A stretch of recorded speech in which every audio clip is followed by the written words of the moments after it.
ఎవరికైనా ఎంతవరకు చెప్పగలవో అంతవరకు చెప్పు. వినకపోతే వదిలే.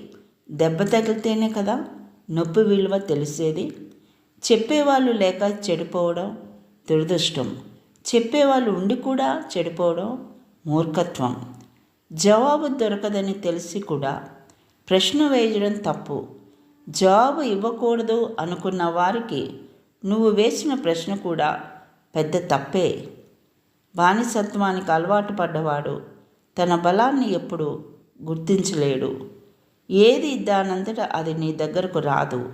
శోధించి సాధించాల్సిందే. చెడు తొందరగా ఆకర్షిస్తుంది. లొంగిపోతే వెంటనే నాశనం చేస్తుంది. కానీ మంచి నీకు నిదానంగా అర్థమైన నిన్ను గొప్పవాడిగా మారుస్తుంది. నీ మాట చావాలి అనుకున్న వారిని బ్రతికించేంత బలంగా ఉండాలి. కానీ బ్రతికున్న వారిని చంపేంత బలహీనంగా ఉండకూడదు. భయం నీకు పిరికితనాన్ని నేర్పితే ధైర్యం నీకు గెలవడం నేర్పుతుంది. భయాన్ని పక్కన పెట్టి ధైర్యాన్ని ఆయుధంగా చేసుకుని కష్టాలను ఓడించి జీవితాన్ని గెలుచుకో. అదృష్టంతో వచ్చినదే అహంకారాన్ని కలిగిస్తుంది. తెలివితో సంపాదించింది సంతోషాన్ని ఇస్తుంది. కష్టపడి సంపాదించింది సంతృప్తిని ఇస్తుంది.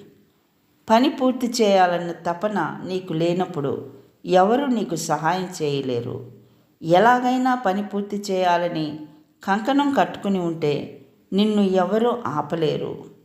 శిఖరాన్ని అధిరోహించేటప్పుడు ప్రతి అడుగు జాగ్రత్తగానే వేయాలి. ఎందుకంటే ఒక్క తప్పటడుగు పాతాళానికి దిగజార్చవచ్చు. నువ్వు నమ్మింది చేయడం మొదలు పెడితే నీకు నచ్చింది దొరకడం సులువు అవుతుంది.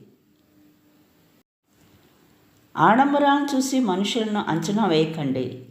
అత్యంత తెలివైన వారు నిరాడంబరంగానే ఉంటారు. అతి సంపన్నులు సాధారణంగానే కనిపిస్తారు.